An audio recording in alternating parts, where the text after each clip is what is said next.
Hello മക്കളെ, welcome back to CMS creations. നമ്മൾ നോക്കാൻ പോകുന്നത് SCRT class 10th chapter 1 arithmetic sequence സമാന്തര ശ്രേണികൾ എന്ന് പറയുന്ന ചാപ്റ്ററിലെ page number 27 question number 3, 4 and 5 ആണ്. നമുക്ക് ആദ്യത്തെ ക്വസ്റ്റ്യൻ നോക്കാം, അഥവാ third question. The sum of the first 5 terms of an arithmetic sequence is 150 and the sum of first 10 term is 550. ഒരു സമാന്തര ശ്രേണിയുടെ ആദ്യത്തെ 5 പദങ്ങളുടെ തുക 150ഉം ആദ്യത്തെ 10 പദങ്ങളുടെ തുക 550ഉമാണ്. What is the third term of the sequence? ശ്രേണിയുടെ മൂന്നാം പദം എന്താണ്? What is the eighth term of the sequence? ശ്രേണിയുടെ എട്ടാം പദം എന്താണ്? Write the first 3 terms of the sequence. ശ്രേണിയുടെ ആദ്യത്തെ 3 പദങ്ങൾ ഏതൊക്കെയാണ്? ആദ്യം നമ്മളോട് കാണാൻ പറഞ്ഞിട്ടുള്ളത് തേർഡ് ടേം ആണ് കാണാൻ പറഞ്ഞിട്ടുള്ളത്. നോക്കി, 5 ടേംസിന്റെ സമ്മ് നമുക്ക് തന്നിട്ടുണ്ട്. ഈ 5ന്റെ മിഡിൽ ടേം അല്ലേ തേർഡ്? നോക്കി, 5ലോട്ട് 1 ആഡ് ചെയ്ത് കഴിഞ്ഞാൽ 6 കിട്ടും. 6ന്റെ പകുതി 3 ആണ് അല്ലേ? അപ്പോൾ ആ മിഡിൽ ടേമിൻ്റെ ഇക്വേഷൻ നമുക്കിവിടെ യൂസ് ചെയ്യാം. S5 തന്നിട്ടുണ്ട്, 5 ടേമിൻ്റെ സമ്മ്, അത് 150 ആണ്. സമ്മ് കാണാനുള്ള ഇക്വേഷൻ എന്താ? S10ഉം തന്നിട്ടുണ്ട്. സമ്മ് കാണാനുള്ള ഇക്വേഷൻ എന്താ? Middle term into number of terms ആണ്. ഓക്കെ, അപ്പോൾ ഇവിടെ S5 ഈക്വൽ ടു 5ന്റെ മിഡിലാണ് 3 എന്ന് പറഞ്ഞു. എങ്ങനെ 5ന്റെ മിഡിലാന്ന് മനസ്സിലായത്? 5ലോട്ട് 1 ആഡ് ചെയ്ത് കഴിഞ്ഞാൽ 6 ആണ്.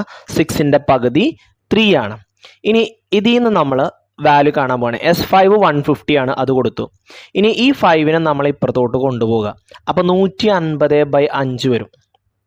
15ൽ എത്ര 5 ഉണ്ട്? 3 എണ്ണാണുള്ളത്. അപ്പം 3, ഇവിടെ ഒരു 0 ഉണ്ട്, അപ്പം 30.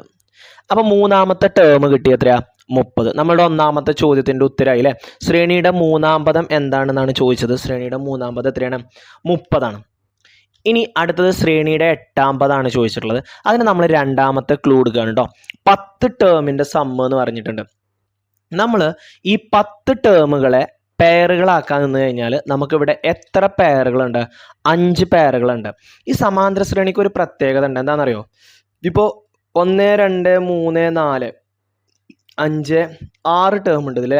ഒരേ പൊസിഷനിലുള്ള നമ്പറുകൾ കൂട്ടി നോക്കി. 6 1 7, 5 2 7, 4 3 7. അപ്പം 3 7 ഉണ്ട്. 3 21, സമ്മ് 21 ആയിരിക്കും അല്ലേ? 2 1 3, 3 3 6, 6 4 10, 15 15, 6 21 ഉണ്ടാവും. ആ ജോഡികളുടെ 5 പെയർ ഉണ്ടെന്നുണ്ടെങ്കിൽ ഓരോ പെയറിനും സെയിം സമ്മായിരിക്കും. ആ സമ്മിനെ 5 കൊണ്ട് മൾട്ടിപ്ലൈ ചെയ്താലും നമുക്ക് 550 ആണ് കിട്ടുക. ഓക്കെ, അപ്പം നമുക്ക് ഇതിൽ നിന്ന് ഒരു പെയറിൻ്റെ സമ്മ് കിട്ടും. സം ഓഫ് 1 പെയർ, ഒരു ജോഡിയുടെ തുക എന്ന് പറയുന്നത് 550നെ 5 കൊണ്ട് ഡിവൈഡ് ചെയ്യും. 55ൽ എത്ര 5 ഉണ്ട്? 11. അപ്പം 110 എന്ന് കിട്ടും. ഓക്കെ, ഇനി ഞാനിതിനെ പെയർ ചെയ്യാൻ പോകണം കേട്ടോ. X1ഉം X10ഉം ആണ് വരിക. ഓക്കെ, അഥവാ ഒന്നാമത്തെ ടേമും 10ാമത്തെ ടേമും കൂട്ടിയാൽ 110. ഇനി X1ൻ്റെ അവിടുന്ന് മുമ്പിലോട്ടും X10ൻ്റെ അവിടുന്ന് ബാക്കിലോട്ടും വരിക. അപ്പോൾ X2 X9, X3 X8. X3 നമുക്കറിയാം, മൂന്നാമത്തെ പദം അത് നമുക്കറിയാം. ഇനി നമുക്ക് കണ്ടുപിടിക്കേണ്ടത് അത് 8ാമത്തെ പദമാണ്. അപ്പോൾ ഈ ഇക്വേഷൻ എടുക്കുക. X3 + X8 = 110 എന്ന് പറഞ്ഞ ഇക്വേഷൻ എടുക്കുക. അതിൽ X3യുടെ സ്ഥാനത്ത് X3യുടെ വാല്യൂ 30 കൊടുക്കുക. ഇനി ഈ 30 എപ്പുറത്തോട്ട് കൊണ്ടുവരിക. അപ്പോൾ 110 - 30 എന്ന് വരും. 110ന്ന് 30 പോയാൽ ബാക്കി നമ്മളുടെ കയ്യിൽ എത്ര ഉണ്ടാവും? 80 ഉണ്ടാവും. ഓക്കെ, അപ്പോൾ X8 = നമുക്ക് എത്ര കിട്ടി? 80 എന്നും കിട്ടി. ഓക്കെയാണേ. ഇനി മൂന്നാമത്തെ ചോദ്യം, ഫസ്റ്റ് 3 ടേംസ് എഴുതാനാണ്. കോമൺ ഡിഫറൻസ് കാണണം. കോമൺ ഡിഫറൻസ് കാണാതെ തന്നെ നമുക്കിത് എഴുതാൻ പറ്റും കേട്ടോ. മൂന്നാമത്തെ ടേം 30ഉം 8ാമത്തെ ടേം 80 ആണ്. അപ്പോൾ രണ്ടാമത്തെ ടേം 20, ഒന്നാമത്തെ ടേം 10 ആണ്. നമ്മുടെ ഇക്വേഷൻ പ്രകാരം നമ്മൾ ചെയ്ത് തന്നെ പോകാം കേട്ടോ. 80 - 30 ÷ 8 - 3 വരും. 80ന്ന് 30 പോയാൽ 50, 8ന്ന് 3 പോയാൽ 5. 50/5 10. അപ്പോൾ മൂന്നാം പദം 30, 30ന്ന് 10 കുറച്ചാൽ 20, 10. അപ്പോൾ 10, 20, 30. ഇതാണ് ഈ സീക്വൻസിൻ്റെ ആദ്യത്തെ 3 പദങ്ങൾ എന്ന് പറയുന്നത്. ഓക്കെയാണേ. ഓക്കെ, ഇനി നമ്മൾ അടുത്ത ചോദ്യം, നാലാമത്തെ ചോദ്യം. The sum of 11th and 21st term of the arithmetic sequence is 80. What is the 16th term? ഒരു സമാന്തര ശ്രേണിയുടെ 11ാം പദത്തിൻ്റെയും 21ാം പദത്തിൻ്റെയും തുക 80 ആയാൽ 16ാം പദം എന്താണ്? ഓക്കെ, ഈ 16 എന്ന് പറയുന്നത് 11ൻ്റെയും 21ൻ്റെയും സെൻറ്റർ അല്ലേ?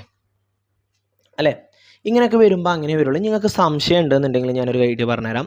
ഈ 11 ഒന്നാമത്തെ ടേമുക്ക് എത്ര പൊസിഷൻ ഉണ്ട് നോക്കുക. അതായത് 11 10 കുറച്ചാൽ ഒന്നാമത്തെ ടേം കിട്ടും. 21ക്ക് 10 കൂട്ടിയാൽ ലാസ്റ്റ് ടേമും കിട്ടും അല്ലേ? 11 10 കുറച്ചാൽ ഒന്നാമത്തെ ടേമും കിട്ടും. 21ക്ക് 10 കൂട്ടിയാൽ 31 കിട്ടും. അപ്പോൾ ഈ സീക്വൻസിൽ മൊത്തം 31 ടേം ഉണ്ട്. ഈ സീക്വൻസിൽ മൊത്തം എത്ര ടേം ഉണ്ട്? 31 ടേം ഉണ്ട്. ഒന്നാമത്തെ ടേം 31ാമത്തെ ടേം, രണ്ടാമത്തെ ടേം 30ാമത്തെ ടേം, അങ്ങനെ അങ്ങനെ വന്ന് 11ാമത്തെ ടേം 21ാമത്തെ ടേം ഒരേ ഡിസ്റ്റൻസിലല്ലേ കിടക്കുന്നത്.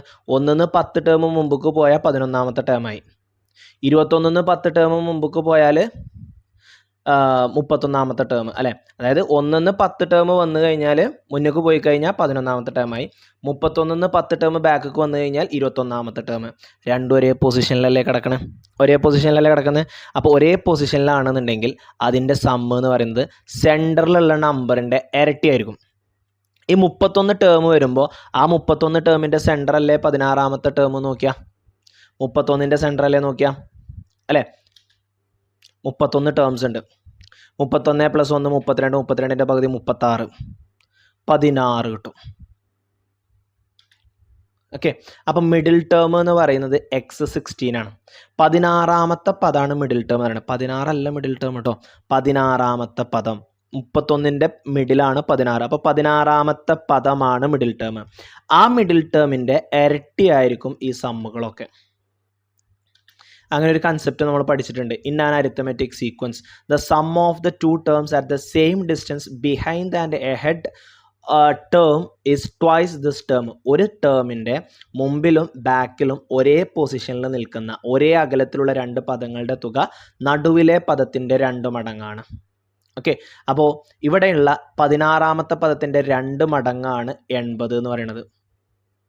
ഓക്കെ, 16ാമത്തെ പദത്തിൻ്റെ 2 മടങ്ങാണ് 80 എന്ന് പറയുന്നത്. അപ്പോൾ 80 16ാമത്തെ പദത്തായിരിക്കും 80/2 40 വരും. അപ്പോൾ ഈ സീക്വൻസിലെ 16ാമത്തെ പദം എത്രയാണ്? 40. ഓക്കെ, എത്രയാണ്? 40 ആണ്. 21 11 ഒക്കെ കൂട്ടുമ്പോൾ നമുക്ക് ഒരേ പൊസിഷനിലല്ല കിട്ടുന്നത്. അപ്പോൾ 16ാമത്തെ പദം അല്ലേ? 11 കഴിഞ്ഞാൽ 12 20. ഇനി എങ്ങനെ വരിക? പെയർ ചെയ്യുമ്പോൾ നോക്കിയാൽ 12 20, പിന്നെ 13 19, പിന്നെ 14 18, 15 17. കണ്ടോ, 16 സെൻറ്ററിൽ കിടക്കും. ഇങ്ങനെ നിങ്ങൾക്ക് 16ാമത്തെ ടേമാണ് സെൻറ്ററിൽ എന്നുള്ളൊരു ഐഡിയ കിട്ടും കേട്ടോ. നോക്കിയാൽ 11ൻ്റെ 1 മുമ്പ് പോയാൽ 12, 21 1 ബാക്ക് വന്നാൽ 20, പിന്നെ 13 19 14 18 15 17, പിന്നെ 16 സെൻറ്ററിൽ. ഓക്കെ, അപ്പോൾ 16 ഒരേ പൊസിഷനിൽ കിടക്കുന്ന ആളുകളാണ് 11ഉം 21ഉം. 16ൻ്റെ ലെഫ്റ്റ് സൈഡിലോട്ട് കുറച്ച് നമ്പറും അതേ നമ്പറുകൾ റൈറ്റ് സൈഡിലോട്ടും പോയിട്ട് കിടക്കുന്നതാണ് 11 21 എന്ന് പറയുന്നത്.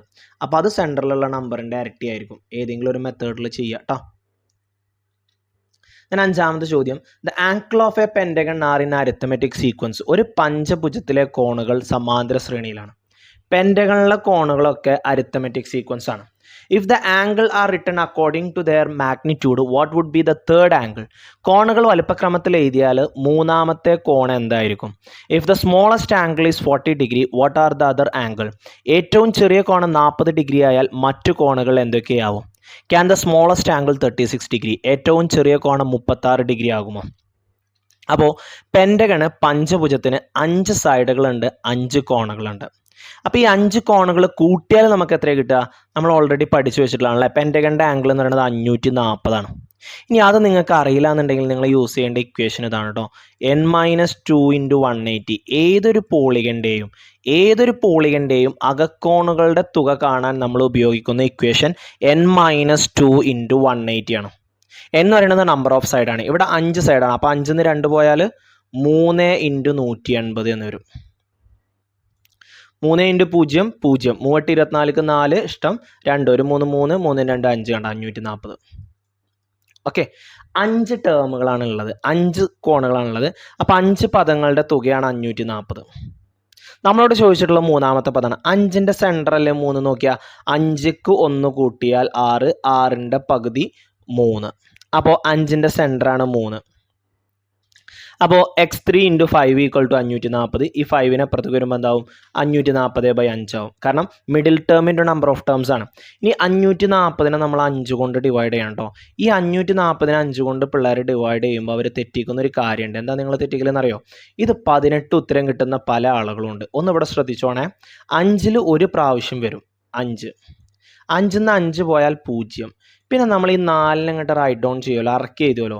നമ്മളൊരു നമ്പറിനെ അറക്കി എഴുതി കഴിഞ്ഞാൽ അതിൽ ഈ ഡിവൈസർ ഉണ്ടോ നോക്കണം. 4ൽ 5 ഉണ്ടോ? ഇല്ല. അപ്പം 4ൽ എത്ര 5 ഉണ്ട്? 0, 5 ആണ് 4ലുള്ളതെന്ന് അവിടെ എഴുതണം. എന്നിട്ട് വേണം അടുത്ത നമ്പറിനെ അറക്കി എഴുതാൻ. ഇപ്പം 40ൽ എത്ര ഉണ്ട്? 8 എണ്ണം. 108. 108 ആണ് നമുക്കിവിടെ ഉത്തരം കിട്ടുക. അപ്പോൾ ഈ സീക്വൻസിൽ മൂന്നാമത്തെ ടേം എത്രയാണ്? 108 ആണ്. ഇനി അടുത്ത ചോദ്യം എന്താണ്? Smallest angle 40, what are the other angle? ചെറിയ ആംഗിൾ 40 ആണെന്നുണ്ടെങ്കിൽ ബാക്കിയുള്ള ആംഗിൾ എത്രയെന്നാണ് ചോദിച്ചിട്ടുള്ളത്. ചെറിയ ആംഗിൾ എന്ന് പറഞ്ഞാൽ ഫസ്റ്റത്തെ ആംഗിളാണ്, അത് 40 ആണ്. അപ്പോൾ നമുക്ക് ഇതിൻ്റെ കോമൺ ഡിഫറൻസ് കാണാമല്ലോ. 108 - 40 / 3 - 1 term difference by position difference ചെയ്തു. 108ന്ന് 40 കുറക്കുക. 108ന്ന് 40 കുറക്കുക.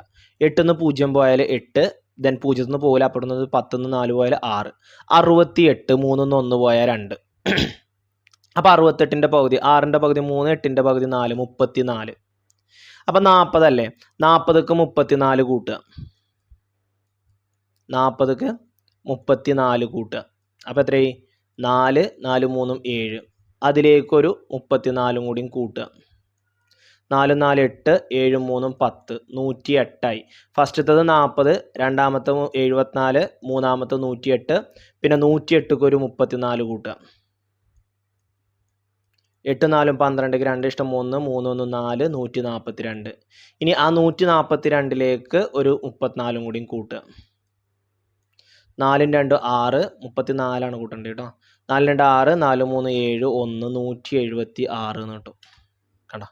40, 74, 108, 142, 176. ഇതാണ് കോണുകൾ വരുന്നത്. ഇനി അടുത്ത ചോദ്യം, മൂന്നാമത്തെ ചോദ്യം. ചെറിയ cone, can the smallest angle B 36? അപ്പോൾ ഫസ്റ്റ് കോണ് 36 ആകുമോ എന്നുള്ളതാണ് ചോദ്യം. അപ്പോൾ നമുക്ക് കോമൺ ഡിഫറൻസ് ഒന്ന് കാണാം. 108 - 36. 108 - 36. 8ന്ന് 6 പോയാൽ 2, 10ന്ന് 3 പോയാൽ 7. 72/2 കിട്ടും. 72, 35, 36 വരും. ഓക്കെ, അപ്പോൾ കോമൺ ഡിഫറൻസ് 36 തന്നെയാണ് വരിക. ഓക്കെ, അപ്പോൾ 36ക്ക് 36 കൂട്ടിയാൽ 72. രണ്ടാമത്തെ ആൾ 72. 72ക്ക് 36 കൂട്ടിയാൽ 6, 7, 8, 7, 3, 10, 108. അപ്പോൾ 36, 72, 108 ആയി. ഇനി 108ക്ക് 36 കൂട്ടുക. അപ്പം നാലാമത്തെ ആളെ കിട്ടും. 8, 2, 10, 4, 14ക്ക് 4 ഇഷ്ടം 1, 3, 1, 4, 1, 144. ഇതിലേക്കൊരു 36 കൂടിയും കൂട്ടുമ്പോൾ അഞ്ചാമത്തെ കോണ് കിട്ടും. 6, 4, 10ക്ക് 0 ഇഷ്ടം 1, 4, 3, 7, 1, 8, 180 എന്ന് കിട്ടും. ഈ 180 ഒരു പ്രത്യേകത ഉണ്ട്. 180 എന്ന് പറഞ്ഞു കഴിഞ്ഞാൽ അതൊരു സ്ട്രൈറ്റ് ലൈനാണ്. ഇപ്പോൾ ഒരു എക്സാമ്പിൾ പറയുകയാണെന്നുണ്ടെങ്കിൽ ഇങ്ങനെ കുറേ സൈഡുകൾ നിങ്ങൾ വരച്ചു പോയി, നാലാമത്തെ സൈഡും വരച്ചു. പക്ഷേ ഇവിടെ നിന്ന് ഇനി വേറൊരു കോൺ എടുത്തു കഴിഞ്ഞാൽ ഇത് അഞ്ചാമത്തെ സൈഡാവുള്ളൂ. 180 എന്ന് പറഞ്ഞാൽ ഇത് നേരെ പോവാം. ഇത് നീട്ടി വരച്ച് കഴിഞ്ഞാൽ ഇതിൽ 5 സൈഡ് ഉണ്ടോ? 1, 2, 3, 4 സൈഡല്ലേ ഉള്ളൂ. ഇവിടെ നിന്ന് ഇങ്ങനെ വളഞ്ഞു പോയി കഴിഞ്ഞാൽ ഇവിടെ നിന്ന് 5 സൈഡ് ആകുള്ളൂ, പെൻറ്റഗൺ ആകുള്ളൂ അല്ലേ. 180 എന്ന് പറയുന്നത് സ്ട്രൈറ്റ് ലൈനാണ്, നേർരേഖയാണ്. അപ്പോൾ അവിടെ നമുക്കൊരു പെൻറ്റഗൺ ഫോം ചെയ്യാൻ കഴിയില്ല. അവിടെ നമുക്കൊരു ക്വാഡ്രിലാറ്ററലേ കിട്ടുള്ളൂ, വിച്ച് ഈസ് നോട്ട് പോസിബിൾ. ഇത് സാധ്യമല്ല. അപ്പോൾ 136 ഡിഗ്രി എന്താവില്ല, ചെറിയ കോണിൻ്റെ അളവ് 36 ആവില്ല, അതിൽ കൂടുതൽ വേണമെന്നുള്ള കാര്യം ഉറപ്പാണ്.